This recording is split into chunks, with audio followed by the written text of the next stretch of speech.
De nouvelles émeutes sanglantes en Roumanie. Selon plusieurs sources concordantes, des dizaines de milliers de personnes sont descendues cet après-midi dans les rues de Bucarest pour scander des slogans hostiles au régime du président Ceausescu, et la police aurait tiré sur les manifestants.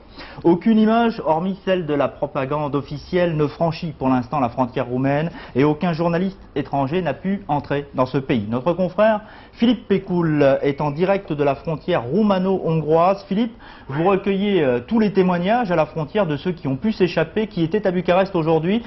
Quelles informations avez-vous sur la situation en ville? La situation, c'est l'état d'urgence, c'est presque même la guerre, pourrait-on dire, puisque dans la principale artère, l'avenue Muech, des chars en préposition, on a entendu des tirs d'armes automatiques, des hélicoptères survolent la ville, des convois de soldats en tenue de combat ont investi donc cette artère, et on a entendu aussi des cris « liberté, liberté », des gens qui se réfugient dans les immeubles et qui essaient de fuir la terreur militaire que Ceausescu essaie d'imposer à cette heure-ci.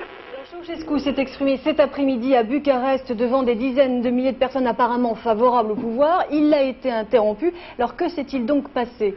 Oui, ce discours a commencé à 11h30 heure de Paris, 12h30 heure locale, et Ceausescu donc faisait un second discours après celui d'hier pour promettre de l'argent aux familles qui allaient faire des enfants, pour essayer un petit peu d'améliorer leurs conditions de vie. Et puis apparemment il y avait une foule rassemblée de 20 000 personnes sur cette place qui étaient rassemblées là pour soutenir, pour ovationner le Ceausescu. Et puis tout d'un coup, on a entendu des cris sur Radio Bucarest, c'était retransmis sur Radio Bucarest, on entend des cris, des émeutes, et puis Ceausescu s'arrête de parler et Radio Bucarest arrête d'émettre. À ce moment-là, j'étais en train d'écouter Radio Bucarest avec des réfugiés roumains, ici à l'hôtel Corona, à Moca, près de la frontière. Ils se sont mis à pleurer parce que c'est la première fois, disait-il, qu'ils entendaient une chose comme ça, et ils disaient quelque chose ne va pas, quelque chose ne va pas, il se passe quelque chose. Et effectivement, les sources ensuite ont confirmé que les gens s'étaient soulevés dans la rue, qu'ils avaient investi la rue, et que l'armée ensuite est venue écraser ce mouvement spontané.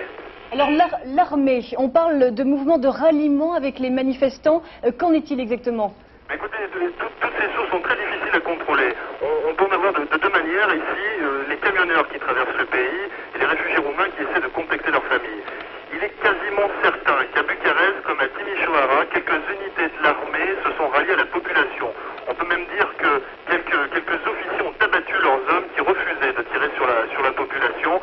Le seul problème étant aujourd'hui que la milice, qui regroupe environ 700 000 hommes, reste fidèle à Ceausescu.